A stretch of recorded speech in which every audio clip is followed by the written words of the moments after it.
ஓம் சாந்தி. ஓம் சாந்தி ஜெயந்திபன். ஓம் சாந்தி everyone, எல்லாருக்குமே ஓம் சாந்தி. இன்றைக்கு 22 ஜனவரி 21 ஜனவரியில் 69ஆம் ஆண்டு. அந்த முரளியில் பாபா சொல்லியிருந்தார் என்னன்னு சொன்னால், எல்லா ஆதாரங்களும் போயிடும். எந்த ஒரு ஆதாரமும் இருக்காது. ஆனால் 3 ஆதாரங்கள் இருக்கும். ஒன்று பாபா, ரெண்டாவது குடும்பம், மூன்றாவது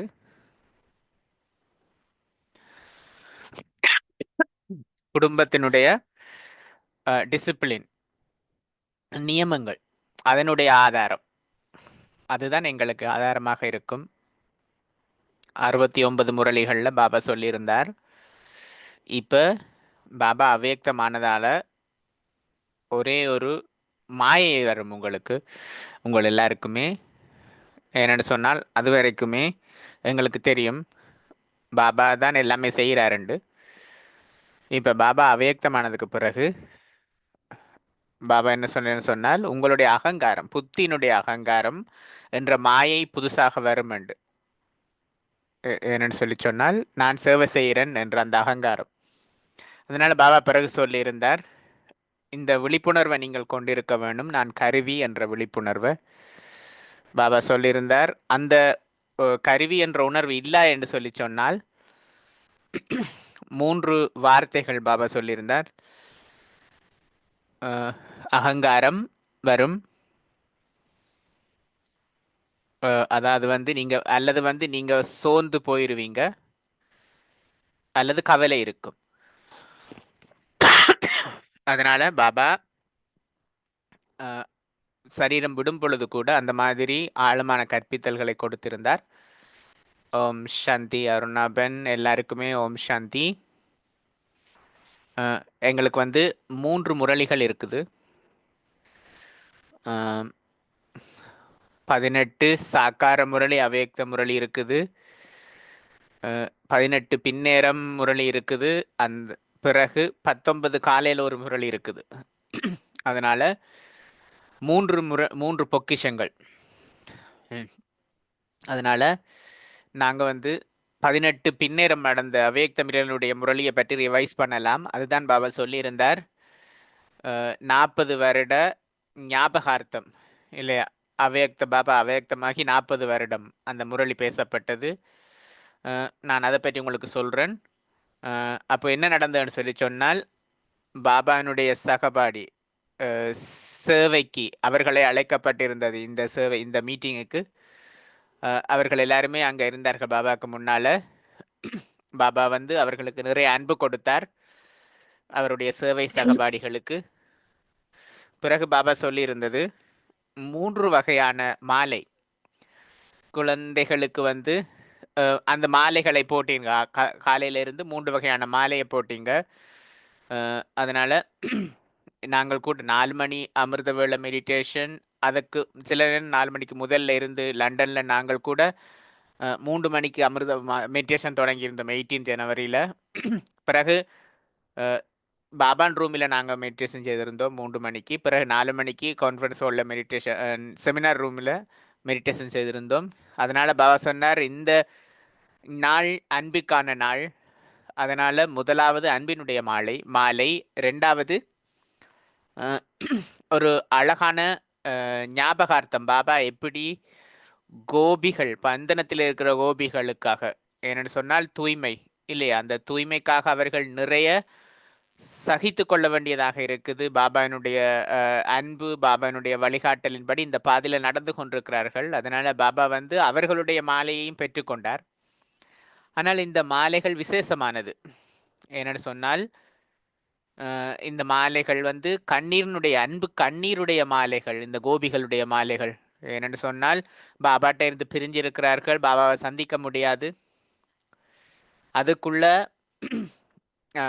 அந்த ரத்தினம், அந்த அந்த கண்ணீர் முத்து போல பெருமதி வாய்ந்தது. 3வது மாலை பாபா சொல்லியிருந்தார், முறைப்பாடுகளுடைய மாலை. இப்போ எங்கள் எல்லாருக்குமே தெரியும், நாங்கள் எல்லாருமே முதலாவது வகையில தான் வருமென்று நினைக்கிறேன், மூன்றாவது வகையில வரமாட்டோம் என்று நினைக்கிறேன். அதனால இறைவன் கூட முறைப்பாடுகளை பெற்றுக்கொள்றார் என்றது ஒரு அதிசயமாக இருக்குது. வெளியால இருக்கிற மக்கள் வந்து ஏதாவது ஒரு விஷயம் நடக்க அல்லது புரியலை என்று சொல்லி சொன்னால் அவர்கள் வந்து முறைப்பாடு செய்வார்கள் இறைவனுக்கு எதிராக. பாபா பிராமண குழந்தைகளோட பேசுறார். பாபா எங்களுக்கு சொல்றார் மூன்றாவது மாலை முறைப்பாடுடைய மாலை என்று. அது எனக்கு ஒரு அதிசயமாக இருந்தது. அப்ப நாங்கள் என்ன புரிஞ்சு கொள்றோம் என்று சொன்னால், நான் முறைப்பாடுகள் பெற்றுக்கொள்றேன் என்று சொன்னால் நீங்க நான் சோதிச்சு மாறணும் இல்லையா? அதனால முறைப்பாடுகள் வந்து ஏன் வருது என்று சொல்லி சொன்னால், தனிப்பட்ட நபர்களுக்கு அந்த முறைப்பாடு இருக்குது. அதனால சில நேரங்கள்ல என்னுடைய பிழை இல்லை, அதனால நான் அதை ஏற்றுக்கொள்ள வேணும். எப்படி இறைவன் வந்து எங்களுடைய முறைப்பாடுகளை மாலையாக ஏற்றுக்கொள்றாரோ, அதே போல நானும் என்னை நோக்கி வர முறைப்பாடுகளை வந்து மாலை போல ஏற்றுக்கொள்ள வேணும். பிறகு பாபா சொல்லியிருந்தார், அன்புக்குரிய நாள், அன்பு இருக்கும் பொழுது எல்லாமே வந்து இலகுவாக இருக்கும். முஹபத் மஹேனத், அதாவது வந்து அன்புக்கு பிறகு வந்து நீங்க முயற்சி செய்ய வேண்டியதில்லை இல்லையா? கடின உழைப்பு இருக்காது. அதனால அன்பு தான் இருக்கும். பாபா வந்து தன்னுடைய குழந்தைகளுக்கு வந்து அந்த அன்பில முன்னோரணும் என்று நினைக்கிறார். அன்பு இருக்கும் பொழுது எல்லா தடைகளுமே இலகுவாக வந்து தடைகள் நீங்கி போயிடும். அன்பு இருக்கும் பொழுது பெரிய பிரச்சனைகள், மலை போல பெரிய பிரச்சனை கூட ஒரு சின்ன கடுகு போல ஆகிரும், அல்லது வந்து பஞ்சு போல ஆகிரும். அதனால பாபா இங்க சொல்லியிருந்தார், தண்ணியை போல லேசாக ஆகிரும் என்று. ஒரு மலை போல இருக்கிற பிரச்சனை தண்ணீர் போல ஆகிரும் என்று சொல்லியிருந்தார். அது வந்து நகர்ந்து போயிடும். அதனால அன்பு என்றது ஒரு சக்தி, அது உங்களை பாதுகாக்கும். பாதுகாப்பு குடை, அந்த அன்பு தான் பாதுகாப்பு குடை. அன்பு என்றது வந்து ஒரு சக்தி, அது உங்களை வந்து இறைவனுடைய சகபாடியாக ஆக்குது. இறைவன் என்னுடைய சகபாடியாக இருக்கும் பொழுது அவர் எனக்கு எல்லாத்தையுமே இலகுவாக்குறார். இறைவன் எங்களுக்கு என்ன சொல்றான்னு சொன்னால், எங்களுக்கு முன்னால் இருக்கிற குழந்தைகள் எல்லாருமே அவர் நம்புறார் இல்லையா? நாங்கள் எல்லாருமே ஞானி ஆத்மாக்களாக இறைவனுக்கு முன்னுக்கு இருக்கிறோம். ஆனாலும் இன்றைக்கு அன்புக்குரிய நாள். அதனால பாபா அன்பை பற்றித்தான் பேசி கொண்டிருக்கிறார். எப்படி ஞானம் விதையாக இருக்குது, ஆனால் அந்த தண்ணீர் என்றது அன்பு, அதன் மூலமாகத்தான் எங்களுக்கு பலம் கிடைக்கும். அதன் மூலமாகத்தான் எங்களுக்கு பலன் கிடைக்கும். அதனால் எனக்கு அன்பு இருக்குது என்று சொல்லி சொன்னால் நான் பாபாவினுடைய அன்பை பெற்றுக்கொள்ள முடியும். அதனால எனக்கு பேறுகளும் கிடைக்கும். ஞானத்தில் வந்து எனக்கு புரிந்துணர்வு இருக்குது, ஆனால் அன்போடு தான் என்னால் வந்து அதை நான் நடைமுறையில் வந்து அதை கொண்டு வர முடியும். அன்பு இருக்கும் பொழுது இறைவனும் பாப் தாதா ரெண்டு பேருமே வந்து எங்களுக்கு முன்னுக்கு வருவார்கள். அவர்கள் எனக்கு வந்து எனக்காக எனக்கு வந்து உதவுறதுக்கு உதவி வருவார்கள். அதனால பாபா வந்து அந்த நினைவு நாளன்று அன்பு சக்தியை பற்றி பேசி கொண்டிருக்கிறார். அதுக்கு பிறகு பாபா சொல்லியிருந்தார், அன்பு இருக்குது, ஆனால் நீங்கள் வந்து உங்களுடைய சத்தியம் இல்லையா, நீங்கள் தந்தைக்கு சமமாகுவீர்கள் என்ற அந்த சத்தியத்தையும் நீங்கள் வந்து சொல்லியிருக்கிறீங்க. அதனால் நீங்கள் அதை உங்களுக்கு ஞாபகப்படுத்த வேணும். அதுக்குள்ள தான் பாபா சொல்லியிருந்தார், 75 வகையான குழந்தைகள் வந்து அதனுடைய பெறுபேரை காட்டுறீங்க. அது நல்ல ஒரு பெறுபேறு, 75 பேருடைய பெறுபேறு. அதனால் அந்த அன்பினால தான் உங்களுக்கு வெற்றி கிடைக்குது. அந்த அன்பு தான் உங்களுக்கு வந்து வெற்றியையும் கொடுக்குது. அதனால் இன்னொரு விஷயம் கூட பாபா சொல்லியிருந்தார், பிரச்சனைகள் வரும் பொழுது, புயல்கள் வரும் பொழுது, அதனால் பிரச்சனைகள் வரும் பொழுது அல்லது புயல்கள் வரும் பொழுது அது உங்களை நிறுத்துதா, அல்லது அதை நீங்கள் ஒரு பரிசாக கண்டு அவங்களை முன்னேற்றி கொண்டு போறீங்களா என்றதை நாங்கள் சோதிச்சு பார்க்க வேணும். அதனுடைய முன்னேற்றத்துக்கான ஒரு வாய்ப்பாக அந்த பிரச்சனைகளையும் புயல்களையும் நான் பார்த்து கொள்கிறேனா, அல்லது நான் அதிலேயே அதுக்குள்ள மாட்டிக்கொண்டு நான் என்னை இழந்து போறேனா? அதனால பாபா தடைகளோட நாங்கள் முகம் கொடுக்க வேண்டும். அதனால பாபா சொல்லியிருந்தா நீங்கள் ஒரு கேள்வி கேட்க வேணும். இந்த தடை எனக்கு என்னத்தை கற்பிக்குது? இதுலேருந்து நான் என்ன கற்றுக்கொள்கிறேன்? அதுலேருந்து நான் ஏதாவது கற்றுக்கொள்ள முடிந்தால் அதன் எனக்கு வெற்றி கிடைக்கும், அதுக்கான தீர்வு கிடைக்கும், அதன் மூலமாக நான் முன்னேற முடியும். அதனால் அது எனக்கு ஒரு பரிசு. அது என்னட்ட இருந்து எதையும் எடுத்துக்கொள்ளல. பிரச்சனைகள் அல்லது புயல்கள் எனக்கு ஒரு பரிசை கொடுக்குது. அதுக்கு பிறகு பாபா இன்னொரு விஷயம் சொல்லியிருந்தார். 40 வருடம் ஆயிட்டுது அவ்யக்தம். 0 கதாநாயகர்கள். நீங்கள் தான் கதாநாயகர்கள். அதற்கான அடிப்படை நீங்கள் புள்ளியாக இருக்கிறது, 0மாக இருக்கிறது. மிக முக்கியமான விஷயம் ஆரம்பத்தில் இருந்தே அந்த 0த்தில் கவனம் செலுத்துறது, புள்ளியில் கவனம் செலுத்துறது. ஆத்மா புள்ளி, பரமாத்மா புள்ளி, நாடகம் புள்ளி. அதனால் இது எல்லாமே புள்ளியாக இருக்கிறதுனால 0 இல்லையா? அப்போ கதாநாயகர் என்றது ஹிந்தியில் ஹீரோ, ஹீரா என்றது ரத்தினம். அதனால் நீங்கள் தான் ரத்தினமாக இருப்பவர்கள். நீங்கள் ரத்தினம் வைரம் போல ஆகுறீங்க.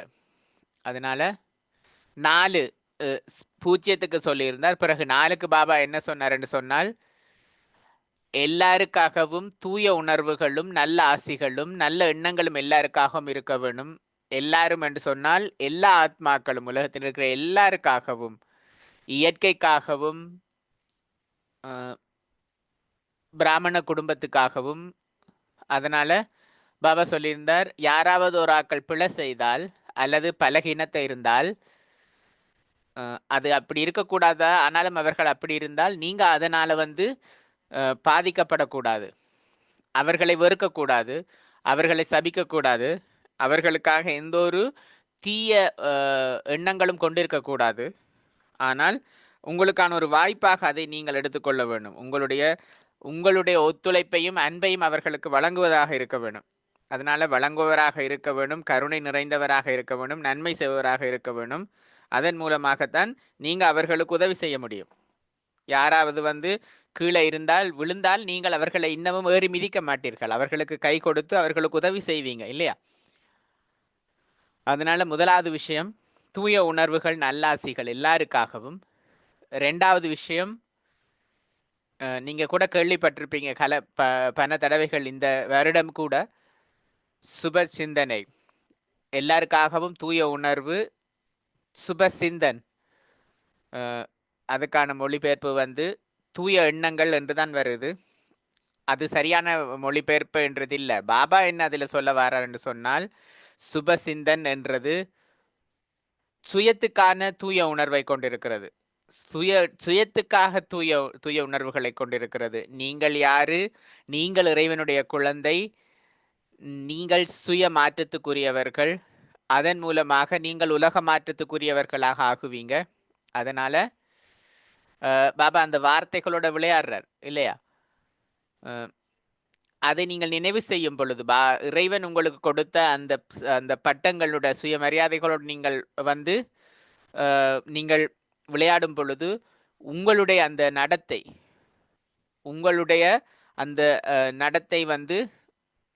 மாறும் இல்லையா? அதனால் மிக முக்கியமானது அதுதான். தனிநபரோட ஏதோ ஒன்று நடக்குதுன்னு சொல்லி சொன்னால் நான் சோதித்து பார்க்க வேணும். தனிநபரோட ஏதாவது நடக்குன்னு சொல்லி சொன்னால் நான் மாற்றி பார்க்க வேணும். ஏன்னு சொல்லி சொன்னால் உறவு முறைகள் எல்லாமே இருக்குது, பாபாவனுடைய குழந்தைகள் எல்லாருமே இருக்கிறோம், அன்பு இருக்குது, மதிப்பு இருக்குது. ஆனாலும் என்னுடைய ஏதாவது சூட்சுமமான விஷயங்கள், எனக்கு அகங்காரம் இருக்குது, அல்லது நான் சிந்திக்கிறேன், நான் அவர்களை விட மேலானவன் நினைக்கிறேன் இல்லையா? எனக்கு பேராசை இருக்குது. அப்போ இந்த மாதிரி சூட்சுமமான முறைகள், அணுகுமுறை, என்னுடைய அணுகுமுறையில் இருக்கிற இந்த சூட்சுமமான விஷயங்கள் சூழலை சுத்தமற்றதாக ஆக்கும். அப்போ நான் என்ன செய்ய வேண்டும் என்று சொன்னால் என்னுடைய அணுகுமுறையை மாற்ற வேண்டும். அப்பொழுது சூழலும் இயல்பாகவே மாறும். மற்றவர்கள் மாறுறதுக்கு நான் காத்திருக்க வேண்டியதில்லை. மற்றவர்கள் மாறினால் நான் மாறுவேன் என்றது கிடையாது. இது நடந்தால் என்னால் இது செய்ய முடியும் என்றது கிடையாது. அது ஒரு வியாபாரம் இல்லையா? அது இறைவனுடைய குழந்தைக்கான விஷயம் கிடையாது. நன்மை செய்வதற்குரிய விஷயம் கிடையாது.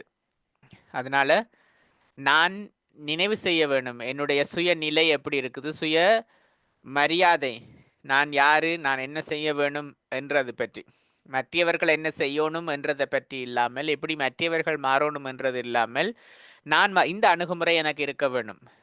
அப்போ அந்த இறைவனுடைய பாபா எனக்கு கொடுத்திருக்கிற சுயமரியாதைகள் எனக்கு சக்தியை கொடுக்குது. அதன் மூலமாக என்னுடைய அணுகுமுறை மாறுது. அப்போ நான் மாறுறேன். நான் தான் மற்றவர்களுக்கு உதவ வேண்டியதும் என்னுடைய பொறுப்பு. அதனால அந்த சூழல் என்னுடைய தூய்மையற்ற அணுகுமுறை தூய்மையற்ற சூழலை உருவாக்கும். நான் என்னுடைய அணுகுமுறையை மாற்றும் பொழுது சூழலும் இயல்பாகவே மாறும். அதனால பாபா சொல்லியிருந்தார், எப்படி ஏதாவது ஒரு இப்போ ஏதாவது ஒரு துர்நாற்றம் இருக்குதுண்டா, இப்போ ரூம் ஸ்ப்ரே இருக்குது, அதை அடித்தோடனே அந்த துர்நாற்றம் எல்லாமே போயிடும், வாசமாக இருக்கும். அதே போல தான் ஒரு நபர் ஒரு தூய்மையற்ற அணுகுமுறை இருக்குதுன்னு சொன்னால் அது அந்த சூழலையே தூய்மையற்றதாக ஆக்கிரும். நான் என்னுடைய சுயஸ்திதியை கொண்டிருக்க வேண்டும், தூய உணர்வுகள் நல்லாசிகளை கொண்டிருக்க வேண்டும், என்னுடைய விழிப்புணர்வு நல்லதாக இருக்க வேண்டும். அப்போ நான் என்ன செய்வேன்னு சொல்லி சொன்னால் அந்த அப்போதான் என்னால் மற்றவர்களுக்கு உதவி செய்ய முடியும். அதுதான் அந்த சூழலையும் மாற்றக்கூடியதாக இருக்கும். நிறைய பேர் பார்த்துருப்பீங்க, தாதிமார்கள் இது செய்திருக்கிறார்கள். யாராவது ஏதாவது செய்தால் அதை பற்றி ஏதோ ஒரு இப்படி ஏதாவது ஒரு விஷயம் நடந்து கொண்டிருக்கும். அப்போ தாதிமார்கள் வருவார்கள். யாராவது எந்த தாதியாகவும் இருக்கலாம். நாங்கள் தாதி பிரகாஷ்மணியை பார்த்துருக்கிறோம், தாதி ஜானகியை பார்த்துருக்கிறோம். அவர்கள் வருவார்கள், ஒரே நிலையில் ஒரு வசனத்தில் எல்லாத்தையுமே மாற்றிடுவார்கள். அந்த சூழலே மாறிடும். அதனால் அவர்களுடைய நடத்தை அந்த அணுகுமுறை அந்த மாதிரி சக்தி வாய்ந்ததாக இருக்குது. அது மட்டும் இல்லாமல் அந்த விழிப்புணர்வு, அவர்கள்தான் அந்த சூழலை மாற்றத்துக்கு பொறுப்பு என்றதை அவர்கள் உணர்ந்து இருக்கிறதுனால. அதனால பாபா சொல்லியிருக்கிறார், இப்போ எங்கள் எல்லாருக்குமே அந்த பொறுப்பு இருக்குது. நீங்கள் சொல்ல முடியாது, நான் இளம், நான் புதுசு. நீங்கள் எந்த நிலையில் இருந்தாலும், இளமையோ முதுமையோ கொஞ்ச காலம் ஞானத்திலேயோ அல்லது நீண்ட காலம் ஞானத்திலேயோ எனக்கு அந்த பொறுப்பு இருக்குது சூழலுக்கு. அதனால் நான் தூய உணர்வு நல்ல ஆசிகளை கொண்டிருந்தால் எல்லாருக்காகவும், எனக்காக சுகமான எண்ணங்களை கொண்டிருந்தால், சுகமான அணுகுமுறையை கொண்டிருந்தால், நாலாவது சூழலை என்னால் மாற்ற முடியும், சூழலை சக்தி நிறைந்ததாக ஆக்க முடியும். அதனால் ஒரு அழகான ஒரு விஷயம் பாபா சொல்லியிருந்தார், நீங்கள் சுய மாற்றத்துக்கானவர்களாக இருக்க வேண்டும், அதன் மூலமாக உலக மாற்றத்தை உருவாக்க முடியும். அதனால் அப்போ உங்களுக்கு எந்த ஒரு பிரச்சனையுமே இருக்காது. இந்த உலகத்தில் எல்லாருமே பயத்தில் இருக்கிறார்கள். அவர்கள் கேள்வி கேட்கிறார்கள், என்ன நடக்க போகுதுன்னு கேட்கிறோம். முரளி 40 வருஷத்துக்கு முதல், 20 வருஷத்துக்கு முதல்ல. ஆனால் இப்பொழுது பாபானுடைய முரளி நாங்கள் இப்போ பார்க்குறோம் இல்லையா, இந்த உலகம் இப்போ நிறைய பயத்தில் தான் இருக்குது, நிறைய கேள்விகள் இருக்குது, என்ன அடுத்ததுன்ற கேள்வி நிறைய இருக்குது. ஆனால் உங்களுக்கு தெரியும் என்ன அடுத்ததுண்டு. உங்களுக்கு தெரியும், நீங்கள் தான் உங்களை மாற்ற வேணும். நிறைய பிரச்சனைகள் இருக்கும், போராட்டங்கள் இருக்கும். ஆனால் நீங்கள் உங்களுடைய அந்த உறுதியினூடாகத்தான் மாற்ற முடியும். உங்களுடைய அந்த உறுதி, ஸ்திடத்தன்மை தான் உங்களை சரியான நிலையில கொண்டு போகும். உங்களுடைய அந்த திடத்தன்மையும் அந்த சக்தி மூலமாகத்தான் நீங்க வந்து நிறைய பேருக்கு ஒத்துழைப்பவர்களாகவும் ஆதாரமாகவும் இருக்க முடியும். அதனால உங்களுக்கு எதிர்காலம் தெரியும். நீங்கள் தான் மற்றவர்களுடைய பாதுகாவலர்களும் கூட. அதனால நீங்க உங்களுடைய ஸ்திதிய சக்தி வாய்ந்ததாக ஆக்கி கொண்டிருக்க வேண்டும். எதுவுமே உங்களுக்கு பிரச்சனையாக இருக்காது. பாபாவினுடைய உதவி, உங்களுடைய அந்த ஸ்திடத்தன்மை, அதன் மூலமாகத்தான் உங்களால ஒரு சிறந்த நிலையை அடைய முடியும். அதனால ஒரு அழகான முரளி எங்களுக்கு ஞாபகப்படுத்துது நாங்கள் யாருண்டு. ஆனா ஒரு விஷயம் எனக்கு பிடிச்சிருந்தது அந்த முரளியில, எப்படி சுபசிந்தன் சுபசிந்தன் என்றது தூய உணர்வு நல்லாசிகள், ஆனால் அது சுயத்துக்கானது. முரளியினுடைய முதல் பாகத்தில் பாபா வந்து இன்னொரு விஷயம் சொல்லியிருந்தார். என்னன்னு சொல்லி சொன்னால், பாபா வந்து தன்னுடைய கைய குழந்தைகளுடைய தாதியினுடைய கையில வச்சிருக்கிறார்.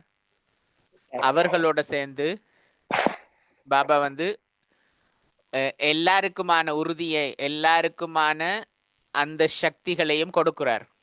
அது கூட ஒரு அழகான விஷயமாக இருந்தது. தாதி கருவியாக இருந்தார்கள், ஆனால் பாபா வந்து எல்லாருக்குமே கொடுக்கிறார். எல்லா பாண்டவர்களுக்கும் சக்திகளுக்குமே முழு படைக்குமே கொடுக்கிறார். அதனால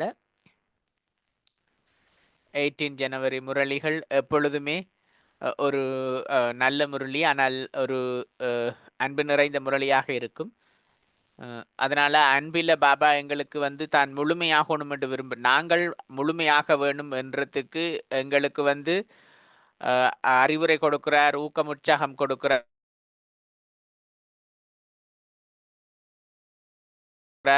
எங்களை வந்து வந்து அவர் உறுதி கொடுக்கிறார் அவருக்கு சமமாகணும். அதனால எனக்கு அந்த இலக்கு இருக்க வேணும், அந்த உறுதி இருக்க வேணும், அந்த திடம் இருக்க வேணும், அதை நான் அடைய வேணும் என்று. இன்னொரு விஷயம் பாபா சொல்லியிருந்தது, நாள் முழுவதுமே உங்களுக்கு வந்து 10, 11, 12, 13 தடவைகள் உங்களுக்கு நீங்களே ஞாபகப்படுத்தலாம். நீங்க வந்து மும்மரமாக இருக்கலாம், ஆனால் டிராஃபிக் கண்ட்ரோல் ஒரு விஷயம். டிராஃபிக் கண்ட்ரோல் அல்லது வேறு ஏதாவது சிக்னலோ உங்களுக்கு கிடைக்கல என்றாலுமே நாள் முழுவதும் உங்களுக்கு அடிக்கடி நீங்கள் ஞாபகப்படுத்தி கொள்ள வேண்டும், நான் என்ன செய்ய வேண்டும் மாற்றத்துக்காகன்றது. அதனால் நான் பாபா போல ஆக வேணும், உலகத்துக்கு சேவை செய்ய வேணும், உலக மாற்றத்துக்குரியவராக இருக்க வேணும். நான் என்ன சொல்கிறேன்னு சொன்னால், நாங்கள் இப்போ விளிம்பில் இருக்கிறோம். அதனால் இன்னொரு கொஞ்சம் பாதை தான் இருக்குது அந்த நிலை அடைகிறதுக்கு என்றதான் என்னுடைய இதாக இருக்குது என்று ஜெயந்திபன் சொல்கிறார்கள். நாங்கள் எங்களை மாற்ற வேணும், மாற்றின அதன் மூலமாக உலகத்தை ஒன்றாக சேர்ந்து மாற்றலாம். தேங்க்யூ ஜெயந்திபன், அற்புதம்.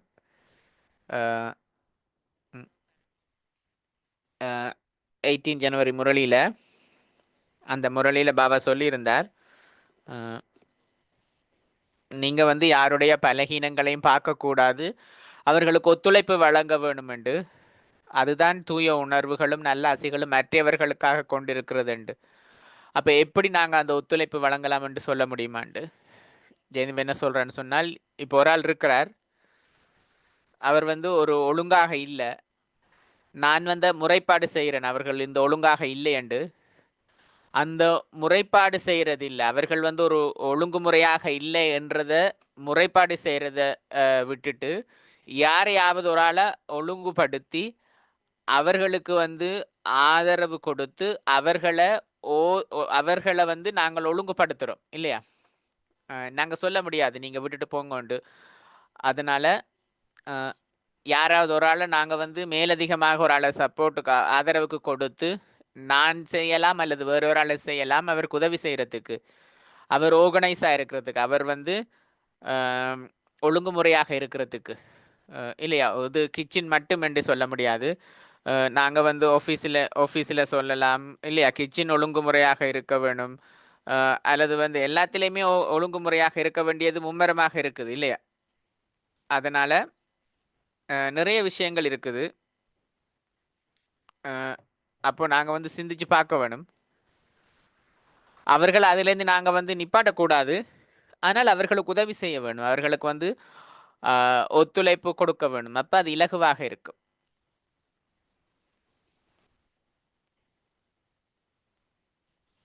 நன்றி. இன்னொரு முரளியில், அதே முரளியில் பாபா வந்து சொல்லியிருந்தார், நீங்கள் உங்களுடைய பூந்தோட்டத்தை பார்க்க வேணும். பாபா சொல்லியிருந்தார், யார் கருவியாக இருக்கிறார்களோ அவர்கள் வந்து சிந்திச்சு பார்க்க வேணும். அந்த பூந்தோட்டத்தில் எது வந்து பலகீனமாக இருக்குதோ அந்த பலகீனங்களை பார்த்து, அதாவது வந்து நீங்கள் கடினமான கண்ணோட பார்த்து அதை வந்து நீக்க வேணுமெண்டு, அந்த பலகீனங்களை நீக்க வேணுமெண்டு.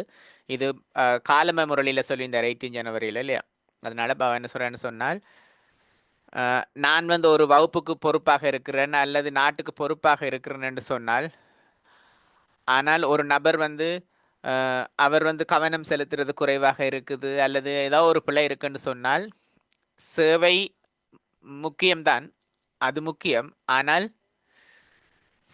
சேவை வந்து வெற்றி கிடைக்காது சுயத்துக்கு நேரம் கொடுக்குற வரைக்கும். அதனால அதை நாங்கள் புரிந்துணர்வு வைக்க வேணும் இல்லையா? அதை புரிய வைக்க வேணும். அதுக்குள்ள கூட நான் வந்து அவர்களுக்கு விழிப்புணர்வை கொடுக்க வேணும். முக்கியமான பாடம் யோகம் என்றது. அதனால யோகத்தில் நாங்கள் அவர்களை கவனம் செலுத்த வைக்க வேணும். அதனால இந்த மாதிரி விஷயங்கள் நிறைய இருக்குது. நான் என்ன நினைக்கிறேன்னு சொல்லி சொன்னால், நான் வந்து என்ன நடக்குதுன்றத என்னுடைய பொறுப்பான இடத்துக்குள்ள பார்க்கல நான் பார்க்கலாம் இல்லையா? எதுக்கு விசேடமான கவனம் செலுத்த வேணும், எதுக்கு அவர்களுக்கு எப்படி உதவி செய்ய வேணும் என்று. இப்போ நீங்கள் ஒரு விஷயம் சொன்னீங்க, நாங்கள் வந்து கீழே விழுந்தவர்கள் ஏறி மிதிக்கக்கூடாது இல்லையா? இல்லையா? அவர்கள் மேலே நாங்கள் கோவப்படக்கூடாது. யாராவது ஒரு ஆள் பலகீனமாக இருக்கிறாருன்னு சொன்னால் கோவப்படக்கூடாது. ஏனென்று சொல்லி சொன்னால் அந்த மனநிலை எங்களுக்கு இருக்க வேணும். நாங்கள் யாராவது ஒரு ஆள் விழுந்தால் அவர்கள் ஏறி மிதிக்கக்கூடாது எப்பொழுதுமே. அவர்களுக்கு உதவ வேணுமே தவிர அவர்களை இன்னும் கீழே கொண்டு போகிற மாதிரி எங்களுடைய அணுகுமுறை இருக்கக்கூடாது. அவர்களுக்கு உதவி செய்கிறதாகத்தான் எங்களுடைய அணுகுமுறை இருக்க வேண்டும். அதனால் பாப்பா வந்து அதை எங்களுக்கு கற்றுக் கொடுக்குறார். ஜெயந்திபன், இன்றைக்கு முரளியில் பாபா சொல்லியிருந்தார், சேவை செய்கிற குழந்தைகள் அவர்களுடைய பேரை பெற்றுக்கொள்வார்கள் என்று. அப்போ ஒரு கேள்வி வருது என்னென்னு சொன்னால், எந்த வகையான சேவை என்றது.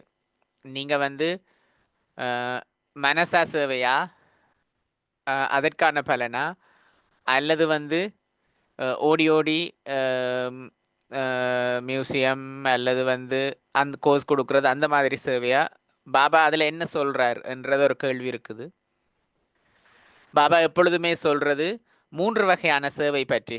உங்களுடைய எண்ணம், வார்த்தை, செயல் மூலமான சேவை. அதனால் ஒன்றோ அல்லது மற்றதோ கிடையாது. நீங்கள் ஆத்மாக்களை பார்க்கும் பொழுது, தாதியை பார்க்கும் பொழுது, தாதி ஜானகி அவர்தான் எனக்கு நெருக்கமாக இருந்திருக்கிறார். தாதி குமார்கா கூட எப்பொழுதுமே அந்த தூய உணர்வு, தூய விருப்பம் மற்றவர்களுக்கு உதவ வேணும் என்றது இருக்கும். அதனால் மனச சேவை என்றது வந்து நிறைய பேர் நீங்கள் அனுபவம் செய்திருப்பீங்க. உலகத்துக்காக எப்பொழுதுமே அவர்கள்ட்ட இருந்து தூய உணர்வும் ஒளியும் சக்தியும் போய்கொண்டே இருக்கும் இல்லையா? யோகி அந்த பேரானந்தத்தில் இருக்கிற ஒரு படம் இருக்குது இல்லையா? அந்த படம் கூட இல்லையா, அது ஒரு டென்ஷன் ரோட்டில் பாபாவுடைய படம் ஒரு மூலையில் இருந்தது. டிரான்ஸ்லைட் முதலாவது மதுபன்லேருந்து வந்த டிரான்ஸ்லைட் இப்போ புதுசொண்டு இருக்குது. ஆனால் அது ஆரம்பத்திலிருந்து தாதி அந்த நிலத்தில் இருப்பார்கள். அந்த காலங்களில் கதிரைகள் எதுவுமே கிடையாது, நிலத்தில் தான் இருப்பார்கள். 1 மணித்தியாலமோ 2 மணித்தியாலமோ அசை இல்லாமல் இருப்பார்கள். அந்த சகோதரர் வந்து பின்னுக்கு இருந்து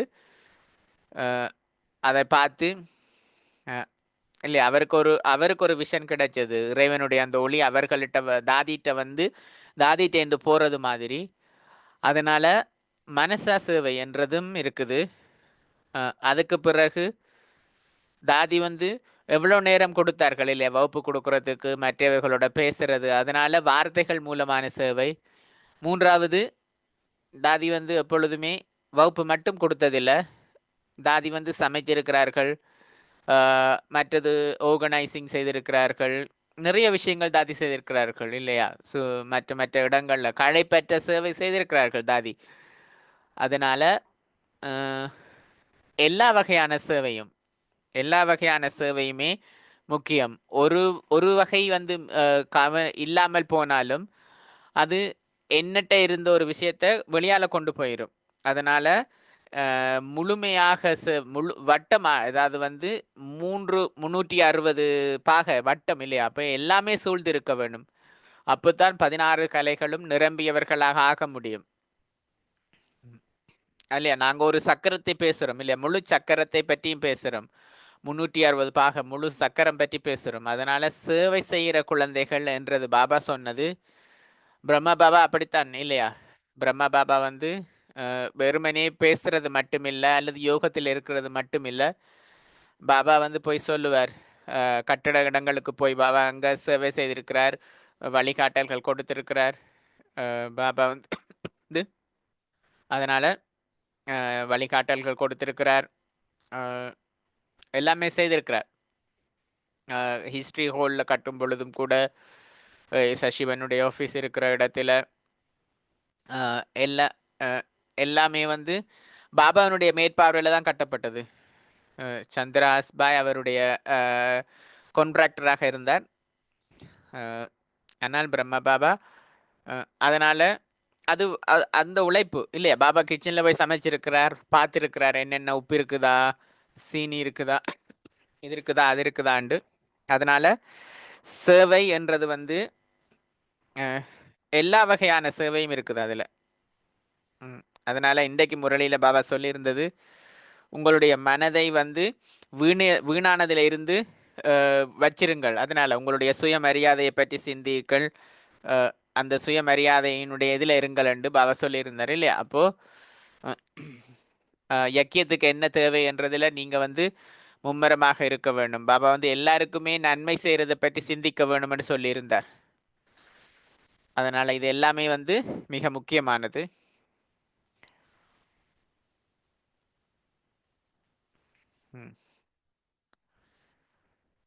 சில பேர் சொல்லுவினம், நாங்கள் வந்து அதுக்கு பிஸியாக இருக்கிறோம், அதாவது அந்த சேவை விருப்பம் இல்லைன்னு சொன்னால் நான் பிஸியாக இருக்கிறேன், அல்லது வந்து அந்த அவர்களுடைய ப்ரெஸ்டீஜ், அவர்களுடைய பெருமைக்கு அது சரியில்லை. நான் வந்து பாரதத்தில் வந்து இந்த இருக்குது, நான் டீச்சரண்டா டீச்சர் மட்டும்தான், நான் என்னோட பேட்ச் இருக்குது, நான் டீச்சராக இருக்கிறேன், நான் வேறு சேவை செய்ய மாட்டேன்ன்றது நிறைய இருக்குது.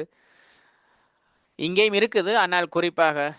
ஆனால் வந்து நீங்கள் சொல்கிறீங்க எல்லா சேவையும் செய்ய வேண்டும் என்று, ஆனால் அது அவர்களுக்கு தொடை இல்லைண்டா அது எப்படி என்று சொல்கிறார். ஞானம் எல்லாமே எனக்கு வந்து எனக்கு தொட்டு இருக்குது, எனக்கு அந்த புரிந்துணர்வு இருக்குது இல்லையா. அதனால் என்னில் மாற்றத்தை நான் கொண்டு வர வேண்டும். பாபா வந்து எங்களுக்கு அதை சொல்லியிருக்கிறார்.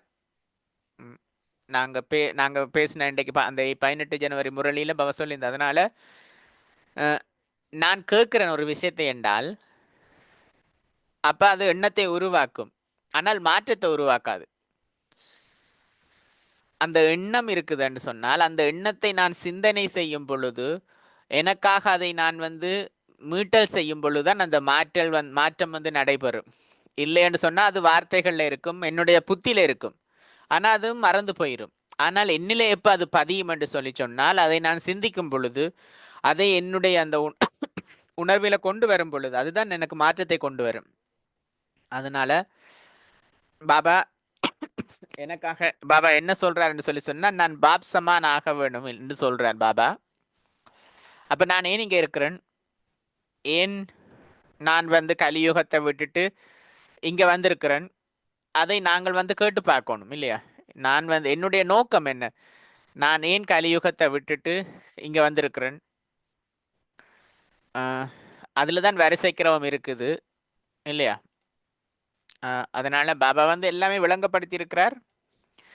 இப்ப என்ன பொறுத்தது, நான் எனக்கு என்ன வேணுமென்றது என்ன பொறுத்தது. யாருமே எனக்காக எதுவும் செய்ய முடியாது. எனக்கு கூட ஞாபகம் இருக்குது, ஆரம்ப காலத்தில் தாதி சொல்லுவார்கள், நீ போய் நீ போய் படிப்பி, நீ நீ வந்து நீ வந்து பாத்திரம் கழுவண்டு எங்களை எல்லாருக்குமே சொல்லி கொடுத்துருக்குற இல்லையா. எனக்கு ஞாபகம் இருக்கு ஜெயந்திபன், நீங்க கூட பாத்திரங்கள் எல்லாம் கழுவி இருக்கிறீங்க. தாதி வந்து சொல்ல, நீ பாத்திரத்தை கழுவு, நீ போய் கிளாஸ் கூடண்டு எல்லாமே எங்களுக்கு எல்லாமே கற்பு கொடுத்துருக்கிறார். அடுத்தது பாபா சொல்லியிருந்தார், வார்த்தைகள்ல வந்து அசரீதியாக இருக்கிறது, எண்ணத்துல அசரீதியாக இருக்கிறது பற்றி ஒருக்க சொல்லுங்கொண்டு. என்னுடைய உணர்வு என்ன என்று சொல்லி சொன்னால், நான் சரீரமா, நான் வந்து ஆத்மாவா, என்னுடைய விழிப்புணர்வை நான் புருவ மத்திக்கு கொண்டு வரும் பொழுது என்னுடைய எண்ணங்கள் தூய்மையானதாக, மேன்மையானதாக, நேர்மறையானதாக இருக்கும். நான் இதை மறக்கும் பொழுது, என்னை புருவ மத்தியிலிருந்து மறந்து நான் வந்து என்னை சரீரம் என்று கருதும் பொழுது என்னுடைய எண்ணத்தினுடைய தரம் எப்படி இருக்கும்? இவருக்கு இது கிடைக்குது, எனக்கு இது கிடைக்கல, அங்க போட்டி இருக்கும், பொறாமை இருக்கும், இதெல்லாமே இருக்கும் இல்லையா. அதனால மனதில அசரீதியாக இருக்கிறது என்று சொன்னால் ஆத்ம உணர்வில் இருக்கிறது. இன்னொரு கேள்வி கூட இருக்குது, அதாவது வந்து மற்றவர்கள்ட்ட இருந்து ஒரு விஷயத்தை நாங்கள் எடுத்துக்கொள்றோம் இல்லையா. ஜெயந்திபன் உங்களை போல நாங்களும் கவலையற்றவர்களாக, களை பெற்றவர்களாக இருக்கணும் என்று நினைக்கிறது உண்டு. அல்லது நான் உங்களோட போட்டி போடுறது, உங்களோட பொறாமை போடுறது உண்டு. அப்ப அது அந்த அந்த எல்லை எங்க என்றது. ஜெயந்திபன் என்ன சொல்றான்னு சொன்னால், எல்லா ஆத்மீக முயற்சிக்குமான அடிப்படை வந்து ஆத்ம உணர்வு தான். அந்த ஆத்ம உணர்வு விழிப்புணர்வில் இருக்கும் பொழுது நான் என்னுடைய பலம் என்ன, என்னுடைய பலகீனம் என்ன. என்னுடைய பலம், நான் வந்து மற்றவர்கிட்ட இருந்து ஒரு நல்ல விஷயத்தை எடுத்துக்கொள்றேன். ஆனால் என்னுடைய பலகீனம் என்றது என்ன, நான் அவர்களோட ஒப்பிட்டு பார்க்குறேன் இல்லையா. இன்றைக்கு நான் வந்து இளமையாக இருக்கலாம், நாளைக்கு நான் வந்து வயதாயிருவேன். அதனால நேற்று நான் செய்ததை இன்றைக்கு என்னால் செய்ய முடியாது இல்லையா. 5 வருஷத்துக்கு முதல் என்னால் செய்ததை இன்றைக்கு என்னால் செய்ய முடியாது இல்லையா. அப்போ நான் ஏன் செய்யலான்னு கேட்க முடியாது இல்லையா. அது என்னுடைய பிழை. அதனால ஆத்ம உணர்வு என்றது வந்து அந்த நிலையில இருக்கும் பொழுது உங்களுக்கே தெரியும் என்னுடைய எல்லை என்ன, எங்க நான் வந்து முன்னேறி போகலாம், எங்க வந்து நான் வந்து போதும் என்று சொல்லலாம். அதனால ஒரு கோடு என்றது உங்களுக்கான கோடை நீங்க தான் வரைஞ்சு கொள்ளணும். உங்களுடைய நிலை, உங்களுடைய அந்த ஆத்ம உணர்வு நிலைக்கு ஏற்றால் போல அந்த கோடை நீங்கள் தான் வரைஞ்சு கொள்ள முடியும். நான் வந்து தந்தைக்கு சமமாக ஆக வேணும், நான் வந்து தந்தைக்கு சமமாக ஆக வேணும். ஆனால் ஆனால் எனக்கு அதற்கான அந்த எல்லை தகுதி இல்லை என்று சொன்னால், 2 மணிக்கு என்னால் எழும்ப முடியாது. அப்போ அது என்னுடைய முடியாது என்று சொல்லும் பொழுது அப்போ நான் என்ன செய்யலாம் இல்லையா. அப்போ நான் எனக்கான எல்லையை நான் தான் வரைஞ்சு கொள்ள வேணும். நான் என்ன செய்கிறேன், எப்படி செய்கிறேன்ன்றதுக்கான எல்லை என்னால் முடிஞ்ச அளவுக்கு நான் வந்து எல்லாமே செய்யும் பொழுது அதுக்கான பலன் என்ன கிடைக்கும். பவசுரா இல்லையா, நீங்கள் உங்களோட திருப்தியாக இருக்கிறீங்களாண்டு. ஒருவேளை நான் என்னோட திருப்தியாக இல்லை என்று சொல்லி சொன்னால் அப்போ என்ன செய்யலாம், நான் வந்து என்னுடைய எல்லை என்னவோ அந்த எல்லைக்கு தகுந்தால் போல நான் முயற்சி செய்யும் பொழுது அது எனக்கு திருப்தியை கொடுக்கும். நாளைக்கு ஒரு சூழ்நிலை மாறைகள்ல இன்னும் என்னால் செய்யக்கூடியதாக இருக்கும். ஆனால் இன்றைக்கு எனக்கான சூழ்நிலை எப்படி இருக்குது, என்னுடைய நேரத்தை நான் வீணாக்கல, என்னுடைய சுவாசத்தை வீணாக்கல, என்னுடைய சக்தியை வீணாக்கல, இறைவன் எனக்கு என்ன கொடுத்திருக்கிறாரோ அதை நான் வந்து சரியான வழியில பயன்படுத்துகிறேன். அதனால என்னுடைய எல்லைக்கு ஏற்றால் போல நான் பயன்படுத்துகிறேன், அவ்வளவுதான் இல்லையா. இன்னொரு கேள்வி கூட இருக்குது. பாபா சொல்லியிருந்தார், சேவை செய்கிற குழந்தைகள் வந்து இளவரசர்கள் ஆகுவார்கள், மற்றவர்களுக்கு வந்து குறைந்த பதவி கிடைக்குதுண்டு. அதனால சேவை செய்கிற குழந்தைகள் வந்து நாங்கள் அப்படி நினைக்கல என்று சொல்லினோம். அப்போ அது ஆனால் இப்போ நான் பவன்டைக்கு சொல்லியிருந்தேன், சேவை செய்கிற குழந்தைகள் வந்து கட்டடங்கள் கட்டுறது பற்றி சிந்திப்பார்கள் என்று. ஆனால் வந்து நான் அதை பற்றி சிந்திக்கலைன்னு சொல்லினேன். பாபா என்ன சொல்கிறேன்னு சொன்னேன், இது சாக்கார முரளிகள் இல்லையா, நாங்கள் 68 அந்த மாதிரி காலங்களில் வந்த முரளிகள். அது பாபா பிரம்ம பாபா வந்து எல்லா சேவையுமே செய்துட்டு இல்லையா, பாபா யக்கியத்தினுடைய அந்த தலைமையில இருந்து எல்லாமே செய்துட்டார். அதனால பாபாக்கு நேரம் இருந்ததுனால பாபா வந்து சின்ன கிருஷ்ணரை போல நடனம் ஆடிக்கொண்டிருந்தார். அந்த நிலையில பாபா வந்து நாங்கள் பார்த்துருக்கிறோம் இல்லையா, தனியாக கூட பாபா கிருஷ்டிக்குள்ள நடனம் ஆடி இருக்கிறார். நான் கிருஷ்ணனாக போறேன்ற சந்தோஷத்துல. அவருக்கு முன்னுக்கு எப்பயுமே கிருஷ்ணர் அந்த அந்த உணர்வு இருந்தது, லக்ஷ்மி நாராயணனுடைய உணர்வு இருந்தது அவருக்கு. அவருக்கு முன்னால் எப்பயுமே அந்த விழிப்புணர்வு இருந்தது. அதனால அவர் வந்து அந்த அந்த நிலையில அதனால அவருக்கு முன்னுக்கு அந்த சத்திய யுகம் எப்பொழுதுமே இருந்ததுனால அவர் அதை பற்றி சிந்திச்சார் இல்லையா. அப்போ அவர் வந்து அதை பற்றி சிந்திக்க ஆரம்பிச்சிட்டார் இல்லையா. இப்போ கும்பமெல்லாம் நடந்து கொண்டிருக்குது. அதனால ஒரு கலியுக கடைசியை பற்றி ஒருவர் அதில் சொல்லியிருந்தார், ஒரு சத்திய யுகம் வர்றதை பற்றி. ஆனால் நாங்கள் சத்தியத்தை பார்க்கலன்னு சொல்லினோம். அவங்க சத்திய யுகம் வந்து பிரம்மாண்டத்தில் இருக்குதுண்டு. என்னன்னு சொல்லி சொன்னால்,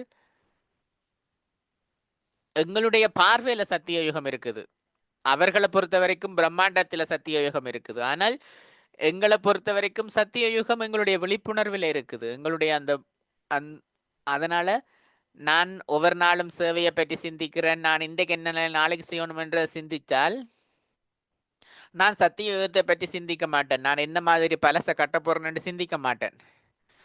ஆனால் என்னுடைய ஸ்திதி அந்த அளவுக்கு பாபாவுக்கு நெருக்கமாக இருக்கும் பொழுது இங்கே உள்ள விஷயங்கள் எல்லாமே முடிஞ்சுது எனக்கு.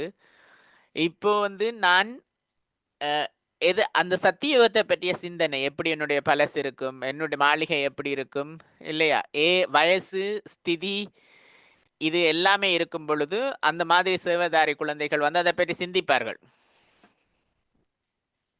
அதனால இல்லையா, அது அந்த மாதிரி நிலைக்கு அந்த மாதிரி எங்களுடைய ஸ்திதி வரும் பொழுது இயல்பாகவே நாங்கள் வந்து சிந்திக்க ஆரம்பிப்போம். சத்தியத்தில் நான் எப்படி எப்படி நகை அணிவேன், எப்படி என்னுடைய மாளிகை இருக்கும், அதை பற்றி நாங்கள் சிந்திக்க ஆரம்பிப்போம். தேங்க்யூ ஜெயந்திபன், நீங்கள் அற்புதமான பதில் சொல்கிறீங்க. பாபாவுடைய முரளிகள் தான் இது எல்லாமே. அதனால் எங்களுடைய கேள்வி இதாக இருந்தாலும் உங்களுடைய பதில் வந்து மிகவும் அற்புதமாக இருக்குது. அதனால தூய்மையற்ற அடுத்த கேள்வி, பாவ ஆத்மாக்களோட கொடுக்கல் வாங்கல் செய்யக்கூடாதுண்டு. அப்போ அது பற்றி என்ன சொல்றீங்கண்டு ஜெயந்தி முன்மது நடைமுறை உதாரணம் சொல்றாங்க. ஒரு நபர் வந்து கஷ்டப்பட்டு வேலை செய்திருக்கிறார். அவருடைய மகள் வந்து திருமணம் செய்ய விரும்புகிறார். அதனால இந்தியன் சூழல் இல்லையா, அதனால அந்த மகளுக்கு வந்து சீதனம் கொடுக்கணும், அது இது எல்லாமே செய்யணும்னு விரும்புகிறார் இல்லையா. 1-2 சாரி அண்டு அது இல்லை, அது பெருசு அவர். அப்போ அந்த நபர் வந்து அந்த மகளுக்கு சொல்கிறார் என்னன்னு சொல்லி சொன்னால், இந்த நபரைத்தான் நான் திருமணம் செய்ய போறேன்னு சொல்லிக்கல. அவர் முதல் சொல்கிறார், அந்த அவர் வந்து உங்களுடைய மகள் நான் திருமணம் செய்யலாமான்னு கேட்குறார். இந்தியன் கேர்ள் மேன் அந்த மகன் மருமகன் வந்து யூரோப்பியனாக இருக்கிறார். அப்போ தகப்பன் சொல்கிறேன்னு சொன்னால், என்னுடைய மகள் வந்து 1 வருஷம் கழித்து வந்து அல்ல 2 வருஷம் கழித்து வந்து உங்களில் விருப்பம் இல்லைன்னு சொல்கிறது, அல்லது வந்து உங்களுக்கு வந்து அவளில் விருப்பம் இல்லைன்னு சொல்கிறத நான் வந்து விரும்பலைண்டு. அப்போ அந்த மருமகன் என்ன சொன்னான்னு சொன்னால், அந்த நான் வந்து எப்படி அதை நிரூபிக்க முடியுமெண்டு. அப்போ அந்த தகப்பன் சொன்னார், நீங்கள் 4 வருஷம் காத்திருக்கணும். அப்போ முதலாவது விஷயம் என்னன்னு சொன்னால், அப்போ அந்த ஆணும் பெண்ணும் வந்து பார்த்துட்டு சொல்லிச்சுன்னா, அப்போ அந்த அவருடைய மகள் என்ன சொன்னான்னு சொன்னால், அப்போ அந்த மகளுடைய காதலரும் சொன்னார், பிரச்சனை இல்லை, நாங்கள் 4 வருஷம் காத்திருக்கிறோம்ண்டு. அந்த 4 வருஷத்துல தந்தை வந்து மகளுக்கு சொல்லியிருந்தா, நான் உனக்கு கற்பிச்சிருக்கிறேன், என்னுடைய திருமணத்தை வந்து உன்னுடைய ரிசப்ஷனுக்கோ அல்லது உன்னுடைய திருமணத்துக்கோ நான் பயன்படுத்த விரும்பல. நீ வேலை செய், நீ வந்து வேலை செய்து அந்த காசை சேமிச்சுக்கொள், 4 வருஷம் இருக்குது, உன்னுடைய திருமணத்துக்கு நீயே செலவு செய்து கொள். அவரும் வந்து அந்த மகளும் ஏற்றுக்கொண்டாள். பிரச்சனை இருக்கையில் எந்த ஒரு முரண்பாடும் இல்லை. அவளுடைய இதயத்திலே அவருக்கு தெரியும், அப்பாவுக்கு தெரியும், அப்பா வந்து பாபாவுக்கு நெருக்கமானவர், பாபானுடைய அந்த காசை தன்னுடைய திருமணத்துக்கு செலவழிக்க மாட்டார் என்று அந்த மகளுக்கும் தெரிஞ்சதுனால, அது மகள் தான். ஆனால் அந்த அவருக்கு தெரியும் இல்லையா, தன்னுடைய மணி, தன்னுடைய அந்த காசு வந்து திருமண அந்த செலிப்ரேஷன் என்று சொல்லி சொன்னா மதுபானம் இருக்கும், அது இருக்கும், இது இருக்கும் இல்லையா, அதனால அவர் அதை பாதுகாத்து கொண்டார். அது வந்து பாபாவுக்கு அந்த பணம் வந்தது, அது நடைமுறை உதாரணம். அப்போ என்னுடைய காசு வந்து எதுக்கு பயன்படுத்தப்படுது? மக்கள் வந்து இந்தியாவுக்கு வருவார்கள், வந்து பிச்சைக்காரர்களை பார்த்து அவர்களுக்கு இதக்கம் வரும் இல்லையா, அது. ஆனால் நிறைய விஷயங்கள்ல அது பிழையாக இருக்குது. நீங்க அவர்களுக்கு காசு கொடுத்தால் அவர்கள் வந்து மதுபானத்திலேயோ அல்லது வந்து புகைப்பா இதுலயோ செலவு செய்யறாங்க, நீங்க தான் அது காசு கொடுக்குறீங்க இல்லையா.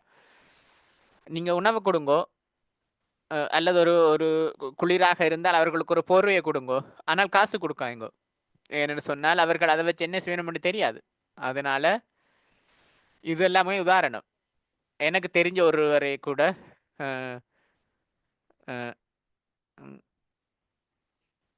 அந்த பிச்சைக்காரர்கள் எனக்கு அந்த வரும்பொழுது அவர்களுக்கு ஏதாவது கொடுக்க வேண்டும். அவர் என்ன செய்வார்னு சொன்னால், தன்னுடைய காரில் பிஸ்கட் வச்சிருப்பார். அவர்கள் டிராஃபிக் லைட்லேயோ அல்லது இதுலேயோ நிற்கல, கதவு தட்டினா அவர் வந்து பிஸ்கட்டை கொடுப்பார், காசு கொடுக்கறதில்ல. அதனால ஏதோ ஒன்று நான் கொடுக்குறேன், அதனால என்னால் அது வந்து பிழையான வகையில் பயன்படுத்த முடியாது இல்லையா. என்னது உதாரணம் கூட இருக்குது. சகோதரி வந்து ஞானத்தில் இருந்தார்கள், சகோதரர் ஞானத்தில் இல்லை. அதனால் அவர் சொல்லி சொன்னால்,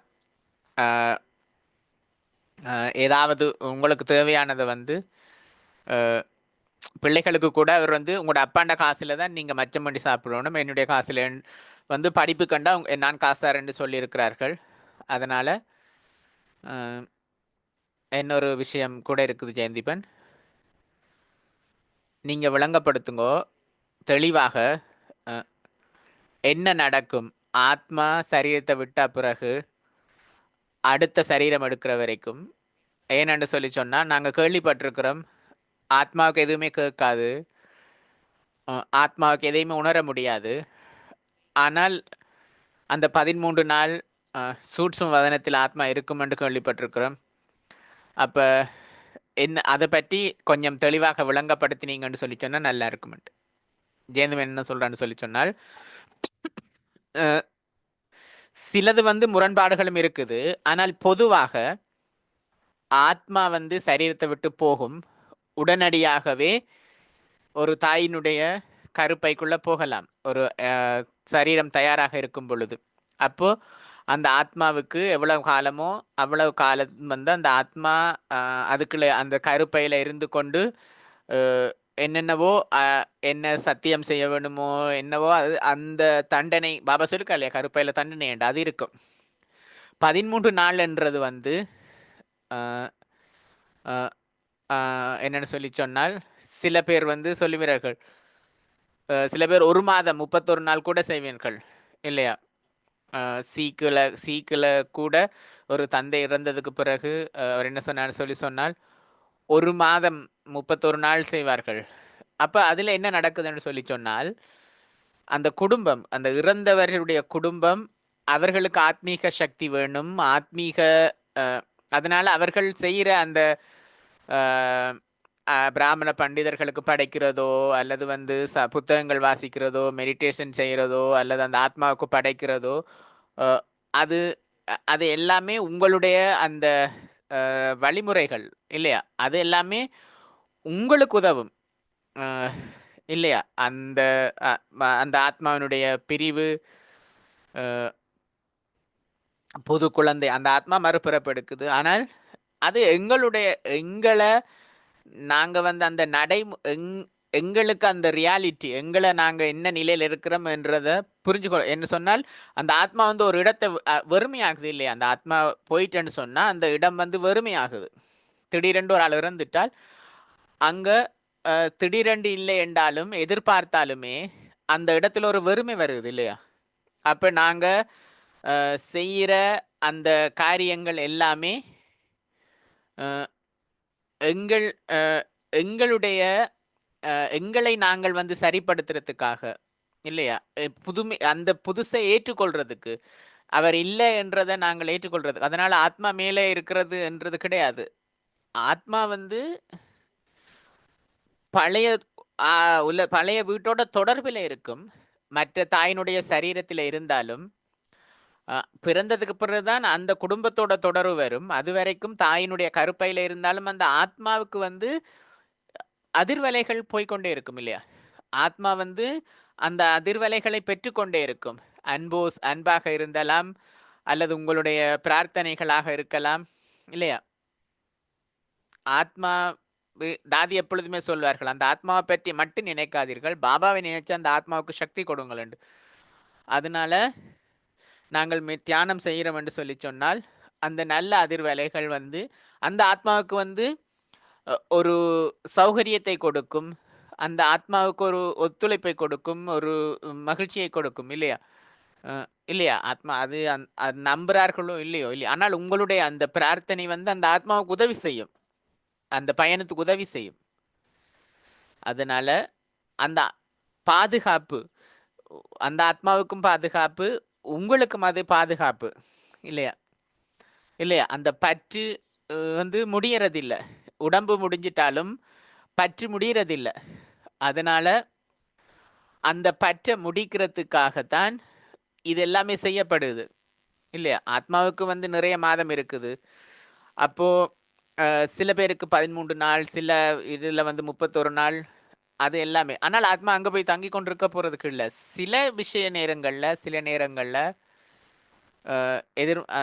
இப்போ ஒரு திடீரென்று ஒரு விபத்தில் மரணம் நடக்குது, காரில் ஒரு விபத்தில் மரணம் நடக்குது, அல்லது ஏதோ ஒரு விஷயத்தில் மரணம் நடக்குதுன்றேக்குள்ள அந்த ஆத்மாவுக்கு வந்து ஆபத்து இல்லையா? என்னன்னு சொன்னால் அந்த ஆத்மாவுக்கு அடுத்த சரீரம் தயாராக இல்லை இல்லையா? திடீரென்று ஒரு மரணம் நடக்குது. அப்போ அந்த நிலையில நிறைய பிரார்த்தனைகள் தேவைப்படுகிறது, நிறைய விழிப்புணர்வுகள் தேவைப்படுது என்றால் அந்த ஆத்மா அப்படிப்பட்ட நிலையில அந்த ஆத்மாவுக்கு அந்த ஆத்மாவினுடைய இலக்கை அடையிறதுக்கு நிறைய வந்து சக்தி தேவைப்படுது இல்லையா? இல்லைன்னு சொன்னதுன்னா அந்த ஆத்மா அலைஞ்சு திரிய போகுது. அது வந்து ஆரோக்கியம் இல்லை. என்னன்னு சொன்னால் அது யாருக்குமே பாதுகாப்பு இல்லை, அந்த ஆத்மாவுக்கும் பாதுகாப்பு இல்லை, குடும்பத்துக்கும் பாதுகாப்பு இல்லை. அதனால தான் அந்த பிரார்த்தனைகள் எல்லாமே செய்யப்படுது. ஒரு சூழ்நிலை நீங்க சிந்திச்சு பாருங்கோ, இப்ப சண்டை நடக்குது, நிறைய விஷயங்கள் நடக்குது இல்லையா இந்த உலகத்தில்? இப்ப நடைமுறையில ஆத்மாக்கள் வந்து போய்கொண்டே இருக்கிறார்கள், 1000 லட்சக்கணக்கில் இறக்கிறார்கள். அவர்கள் வந்து அவர்களுடைய இலக்கை அடையிறதுக்கு புதுப்பிறப்பினுடைய அப்போ நிறைய சில பேர் வந்து அலைஞ்சு திரிவார்கள் இல்லையா? அப்போ மெடிடேஷன், பிரார்த்தனை குடும்பத்துக்காகவும் சரி, அந்த ஆத்மாவுக்காகவும் சரி, அது மிக முக்கியம். அப்போ ஜெயந்திபன் என்னன்னு சொல்லி சொன்னால், நான் வந்து என்னுடைய நெஃப்யூனுடைய குழந்தையை பார்க்க போயிருந்தேன். அதுக்கு 3 மாதம். அப்போ நான் சிந்திச்சேன் என்ன சொல்லி சொன்னால்,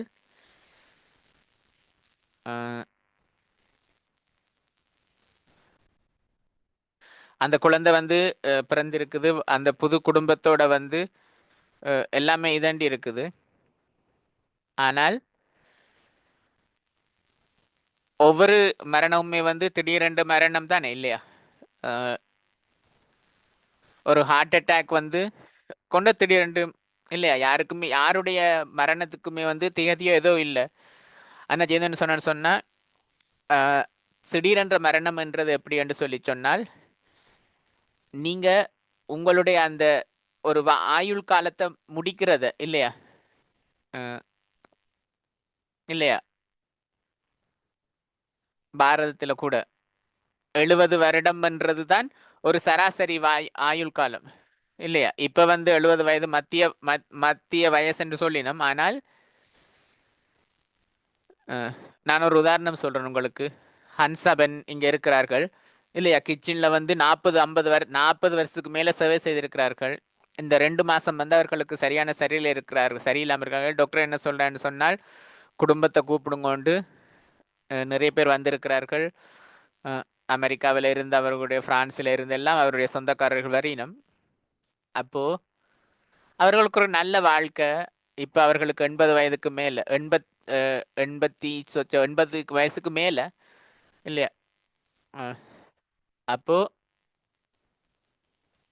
அப்ப அது எதிர்பார்க்கப்படுது இல்லையா? அவர்கள் வந்து அவர்கள் போகும் பொழுது எங்களுக்கு தெரியாது அவர்கள் எப்ப இறப்பார்கள் என்ன என்றது தெரியாது. ஆனால் வெள்ளிக்கிழமை கூட எல்லாருமே போய் டாக்டர்மார், நான் கூட போய் பார்த்திருந்தேன் வெள்ளிக்கிழமை அவர்களை. நேற்று நான் திரும்ப போய் பார்த்திருந்தேன். அவர்கள் வந்து ஏதோ ஒரு நேரத்தில் அவர்கள் போவார்கள் என்றது தெரியும். அது வந்து உங்களுக்கு திடீரென்ற மரணம் என்று சொல்லப்பட முடியாது. திடீரென்ற மரணம் என்றது வந்து வன்முறையால, ஒரு குண்டு வெடிப்பில அல்லது கொலை அல்லது விபத்து, சண்டையில் இறக்கிறது, இதுதான். அப்ப வித்தியாசம் இருக்குது. ஓகே, நேரம் முடியுது ஜெயந்திபன். நிறைய விஷயங்கள் இருக்குது, நிறைய கேள்விகள் இருக்குது எல்லாருமே. ஆனால் எல்லா கேள்விகளுக்குமே எங்களால் பதில் சொல்ல முடியலை. பிரிஜ்மோகன் பாயை பற்றி ஏதாவது சொல்லுங்க. இப்போ அவர் ஓரளவுக்கு நல்லாக இருக்கிறார். அவருடைய உளநிலை கொஞ்சம் நல்லா நல்லா ஆகியிருக்குது. இப்போ வந்து கிரிட்டிக்கல் அந்த நிலையை தாண்டி வந்திருக்கிறார்.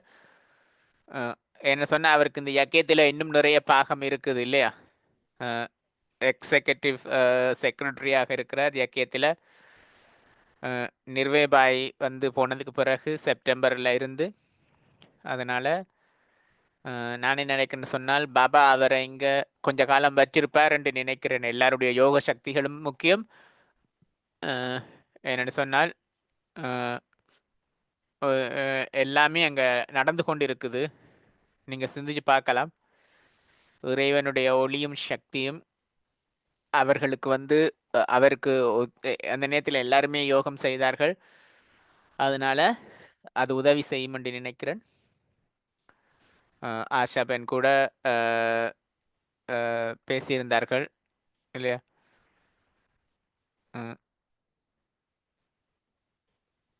அந்த டாக்டர் வந்து டெல்லியிலேருந்து வந்திருந்தார். அப்போ அது கூட ஒரு இரவு 10 மணிக்கு அவர் வந்து வளமையாக அந்த டாக்டர் அங்கே இருக்கிறதில்ல. ஆனாலும் வந்து அது கூட ஒரு அற்புதம் தான் பிரிஜ்மோகன் பாய்க்கு. அதனால் ஜெயந்திபன், உங்களுக்கு வாழ்த்துக்கள். நீங்கள் மதுவனுக்கு போகிறீங்க, வாழ்த்துக்கள், நன்றி எல்லாருக்குமே. அடுத்த சில மாதங்களுக்கு வந்து முரளி ரிவிஷன் இருக்காது. பாரதத்திலிருந்து ரிவிஷன் நடந்தால் நீங்கள் கேட்கலாம். தேங்க்யூ எல்லாருக்குமே வாழ்த்துக்கள். உங்களுடைய அன்பு நினைவுகள் எடுத்துக்கொண்டு மதுவனுக்கு போகிறேன். ஜெயந்திபன், ஓம் சாந்தி. மெடிடேஷன் முடிக்கலாம்.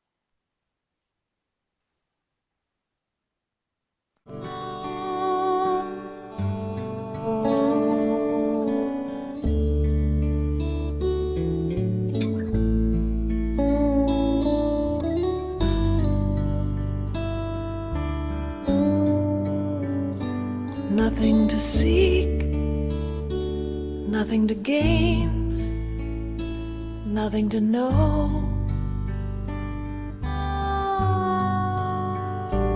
Nothing to lose, nothing to do, but let go.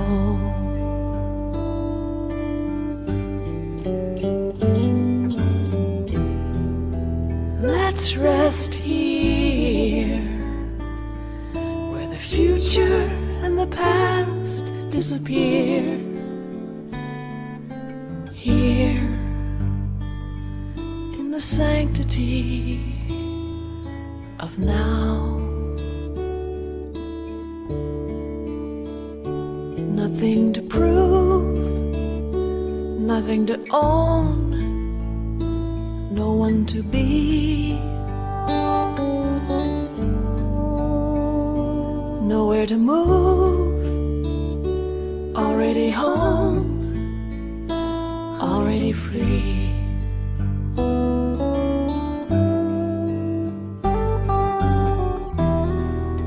Let's just stay in the cave of the heart today and bask in this ever-present